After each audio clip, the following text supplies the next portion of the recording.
You don't have to be a star baby to be on my show. You don't have to be a star to be on this show, but you better be bold. Yeah.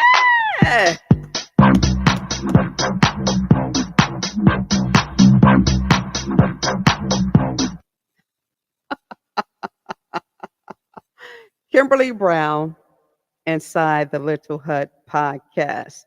Good evening to you and yours. And of course, it's Thanksgiving Eve. Just be grateful and be thankful for everything you have.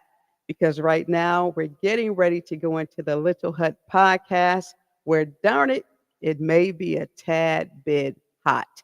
But before we go into the hut, we got to say hello to my sponsors as always.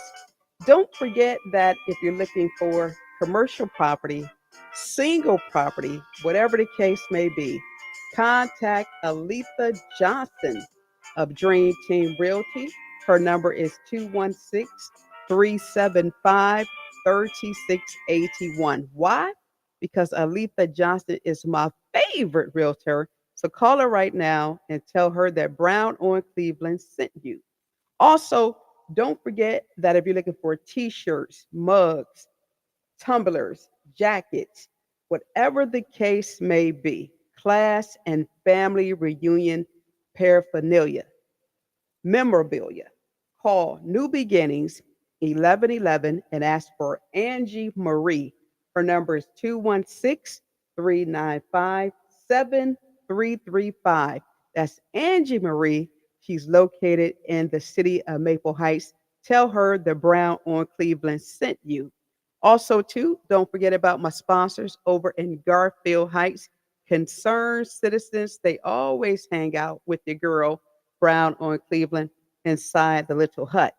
Then, if you live in the Lee Harvard area and maybe you're having some issues with your vehicle, listen, Google Daniel Johnson on Facebook. Dan Johnson, Lee Harvard area. Tell him that Brown on Cleveland sent you and understand this, the services are not free. All right? Brown, Brown, Brown, simply Brown on Cleveland. Let's get into it. Now, tonight, we're going to talk about the Cleveland Police Commission. We're going to talk about members of Cleveland City Council. We're going to talk about Bashir Jones. And we're going to the Ohio House of Representatives because we got to pay attention to Juanita Brent and Elliot Forehand. But I tell you what, let's go ahead and get started with Cleveland, Ohio, the Cleveland Police Commission. Y'all remember issue 24, right? The Police Oversight Initiative that took place in November 2021. And I will be the first person to tell you that I, Kimberly F. Brown, I voted no, I voted no, I voted no. Now, I only voted one time, but I did not support issue 24. Now, issue 24 was a charter amendment, remember? It was the creation of the Community Police Commission together with the Civilian Police Review Board to oversee police conduct investigations and discipline, to report and advise about police community relations, and oversee police training and recruitment. Oh, here's the part I don't understand about issue 24. Issue 24 should have never been a body of appointed individuals. I'm going to say it again. Issue 24, in my opinion, should have never been a body full of appointments because anytime you have individuals who are appointed to a seat or appointed to a commission, they are not an independent body. When they are appointed, they have to respond to somebody. And in this case, it is the mayor of the city of Cleveland and city council members. But also, too, some of them find themselves reporting to some of the community activists who actually were part of this founding group of Issue 24. Now, here's the situation. Since this commission has been in existence, for the most part, all you hear is fighting, name calling, bullying, threatening one another. These are like romper, bumper, stomper, booms. Tell me who cannot play in the sandbox and be cool. So here's my issue. Recently, I had the opportunity to have a communication with Terry Wong. I think her last name is Wong or Wang. No disrespect whatsoever. And it was brought to my attention that she had been bullied by a community activist. This is what she said. I watched the tape and I listened to some of the verbal aggressive language. So it's not a lie, it's the fact that it's happening. But Commissioner Wong also says that she had been a victim of battery by one of the male commissioners. And I inquired if a police report had been taken. From my understanding, one has not been because, from my understanding, the police they did not find any grounds to file a police report. But I thought, and I could be wrong, when somebody makes a complaint, be it that the police agree or not, a complaint should be taken regardless. So here's the thing. Here you have a commissioner who's Asian. The rest of the commissioners are either Caucasian, African American / Black, however you want to describe someone. No disrespect intended. Terry Wong is a very outspoken commissioner. You don't have to like her. You don't have to agree with her. But if the policies are in place and if she is adhering to the city charter and any mandates, why won't you guys agree with her, but maybe just disagree with her delivery of being correct? Now, I have been to one of their meetings, I must say. And I must say it is very entertaining, very interesting.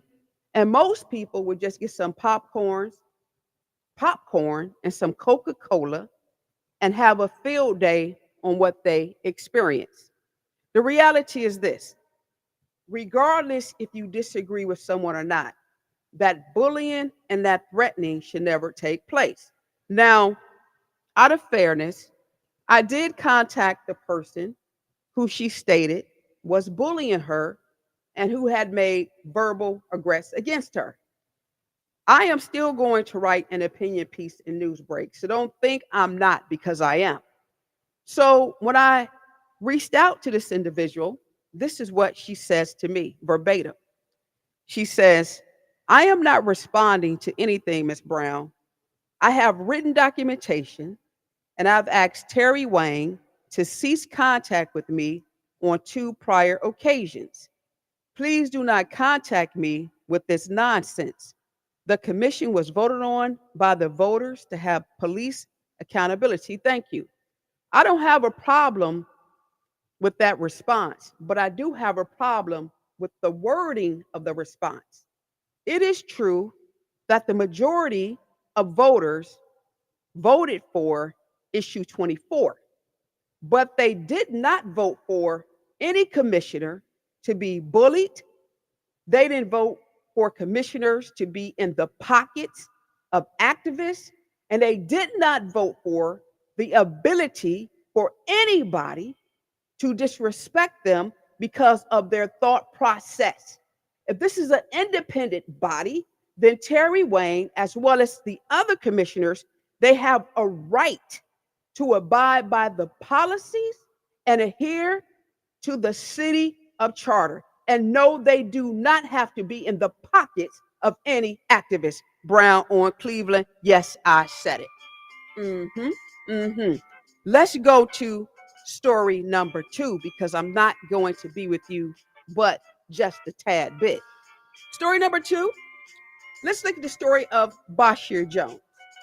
You know, the former council person of Cleveland Ward 7. That's that Huff neighborhood where Fannie Lewis was the council person. And let me say this real quick. I bet you that Councilwoman Fannie Lewis is turning over in her grave because she left a dynasty before she passed, and nobody can deny it. This stuff that I'm seeing in Cleveland Ward 7 is one hot ASS mess. Sometimes you don't want anybody to sit in that seat once somebody, leave. You just don't. If they're not going to carry on the mission of the previous person, why put a new person in the seat? And I know you have to, but if people are not about the business of the community, you guys need to tell them no. I don't care how slick they talk. That is not important. What's important is whether or not they're going to do the job that you elected them to do, Brown or Cleveland. So let's look at Bashir Jones. Now, this is all over the news, so it ain't Kimberly Brown, although I did add my 2 cents on Newsbreak. Show enough did because it's a hot story and it is trending. Now, this is coming from the Department of Justice, FBI, and a HUD investigation. He's under investigation for wire fraud and allegations of theft. Here's the part that gets me about this entire situation. I remember when Bashir was running for mayor for the city of Cleveland, and there was this big issue about him saying that, women should not lead. Well, with this situation going on, maybe this is the reason why women must lead. I'm just saying. Because they're also saying that with all this shiggity boo that's going on that allegedly went on when he was council person, they're saying that he funneled money through his romantic partner. Listen, y'all, if she allowed him to do it, I don't know. Shame on her, whoever she may be. I just hope it's not true. But at any rate, not my business, not my fight. What's done in the dark will come to light. That's Mr. Bashir Jones inside the Little Hut podcast. Darn right. I talked about it and ain't gonna run from it. Brown on Cleveland. Let's go to Cleveland City Council. Now, this is funny. Somebody sent me the YouTube video because they wanted me to see what happened at the council meeting on Monday. Well, lo and behold, there was, in my opinion, an attack on the city council person, Mr. Blaine Griffin. And let me throw this disclaimer out here for a second. I've known Blaine Griffin since I was, what, 18, 19 years old. In other words, I've known Blaine for a long time. And out of all of the city council members, he is probably one of the most upstanding and outstanding city council persons. I will say that. He's always been fair. Even if you disagree with him, he always comes back with a transparent rationale. He does not operate from emotions, but from intelligence. I don't know Councilwoman Rebecca Mora. I don't. I know she's the council person of the Slavic Village area. That's Cleveland Ward 12. And listening to her the other day, I know she has a lot of passion for Ward 12. I get it. I do get it. But there was a better way to handle that. I don't think that you should have tried to call councilperson Blaine Griffin out on the floor. I think that whatever was going on, you should have had a one-on-one discussion with him. Because see, here's what happened. You thought that this is Miss Moore. You thought that you could stand up there on the city council floor and hand Blaine Griffin a butt whipping. I'm just going to put it out there. And you thought that he was not going to respond. I like the fact how Council President Blaine Griffin, how he came down from the president's chair and he stood on the floor to address you. I really like that fact. And I think he was very clear about how this map is being drawn. Because, truth be told, let me tell y'all something. Kimberly Brown, I am so glad that we are losing 2 wards. I wish we were losing 4. Because, real talk, I know that several of those council people, the only reason why they're concerned about this ward or this charter and concerned about, the city of Cleveland moving from 17 to 15 is because they need a job. Because half of them probably can't get a regular job because they're not qualified. No education, no dedication, nothing of substance that they can contribute to a real employer. So, of course, there's going to be some inwards fighting. But I wish we were getting rid of 4 of them. And I still hope we can get rid of 4. Because just because they cut 2 seats from 17 to 15, that don't mean, y'all, that we have to choose these jokers who are there. There are still some people out here who want to run for council who will probably do a good job. What y'all got to understand is this. Stay away from them damn political parties. Stay away from those parties. Because, see, they'll tell you to vote for a crook and a hook, and your community will still look like mess. So at the end of the day, it's like this. This is a contest. This is about voters' choice. Anybody who want to run for council, City of Cleveland, go ahead, put your bid in. Because we don't know what these wars are going to look like. Personally, again, I want four people gone from the current city council. 1, 2, 3, 4. And in a later podcast, I am going to tell you what 4 I am gunning for, and I'm going to give you real reasons why they should no longer have a seat downtown Cleveland on our Cleveland City Council. Brown on Cleveland, listen, leave Blaine Griffin alone. Let him do his job as the council president. Really. And the only issue I have with Mr. Blaine Griffin, come on, Blaine. You made a comment talking about Maureen is not a team player. Real talk, Griffin, some of the people you think are team players are not a team player. They're team jokers, right? They strike out every single time. So honestly, you just got to kind of figure out who's good for the city of Cleveland and who's not. Half of the team players, again, are team jokers. Kimberly Brown, Brown, that damn Brown on Cleveland. Whew. Let's move to the Ohio House of Representatives. Elliot Forehand is suing 18 folks or entities. I mean, he's going in. That man lost his seat. Some people slandered him, without a doubt. It was definitely defamation of character. And Elliot is not playing that game. Here you got a Yale graduate. You have an attorney and a very, very intelligent man. Now, he's a tad bit wired. He has come to the hut 3 times. And honestly, you guys, I like that guy. I find him to be very respectful. I really just can't see what people were talking about, but I really don't know. So I'm really not even going to weigh in on that. But in my opinion, the guy is likable and he's very respectful. I mean, he spent time in my personal home and I've had the opportunity to have a heart to heart conversation with him. So honestly, I just don't see what you see. And I don't like the fact that people would just lie on people, just allow them. It just doesn't make sense to me. But at any rate, let's talk about Juanita Brent. Sometimes in life, people need to mind their business. I just have one question for her. Did you lie on this man? Did you lie on this man? That's the only question. Did you lie on Elliot Forehand? Did you say that this man came to your house and he was driving an F-150 and he kept driving by your house. So that's the reason why you needed a protection order.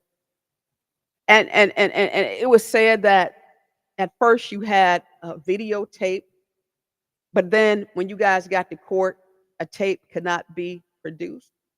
I mean, I just don't know. I just know reading all of the articles in the media, you guys made Forham out to look like he was like this awful person. And doing so, he lost his contract with the college. He lost one of his biggest clients. I mean, you guys upset him and his family. That just wasn't cool. I mean, if you guys just didn't want him in his seat, just run somebody against him. But to sit up here, and again, I don't know if it's true or not. So these are allegations. I pray it is not true that no one would crucify someone in public like that, and you cannot back it up with solid evidence. All I know is this. Cat Williams said this on a Shannon Sharp show. He said, 2024 is going to be the year of truth. A lot of people are going to be in trouble. Hell, y'all so concerned about P. Diddy on a national level. We got stuff right here on a local level that people, they are in all kinds of trouble. Why? Because they doing stuff they shouldn't be doing. And then two, they just won't mind their own business. All I know is this. Elliot Forehand, man, the money that he's looking for is crazy. It's like $275,000 to $36 million. And he's suing, like I said, 18 folks slash entities. This stuff is crazy. And I just pray, man, if he wins, I don't know where y'all gonna get this money from, but some of y'all may even lose your homes, your shoes, your clothes, your wigs. Listen, I don't know, but this is crazy. But here's a lesson. You know, politics is a hot mess. Y'all Dems, man, have stuck it to one another. And then y'all wonder why Kamala Harris could not win. Hell, local people look at y'all. Y'all can't get along. Y'all screw each other. What would make you think that people like me who are independent would want to shake my pom poms for somebody like you who screw each other? Just doesn't make any sense. Listen, I don't know what's going on. This is the day before Thanksgiving. This is Thanksgiving Eve. Listen, my time is up. Brown, brown, brown, brown, brown, brown. That darn brown on Cleveland. Listen, you guys have a great holiday. I just wanted to add my 2 cents today. Corruption, lawsuits, and bullies, lawsuits, and corruption, all inside the Little Hut podcast. The Brown, Brown, Brown, Stephanie Brown of Cleveland. Listen, I know that you guys don't like me, and I'm okay with that because, like I say, every single week, I don't like you either. And that's what we have in common. But listen, if you need me, call me. Just don't talk about me because I will talk about you back. But hey, you have been inside the Little Hut podcast with Brown, Brown, Brown. That darn brown on Cleveland. Have a great holiday, you guys. Yeah.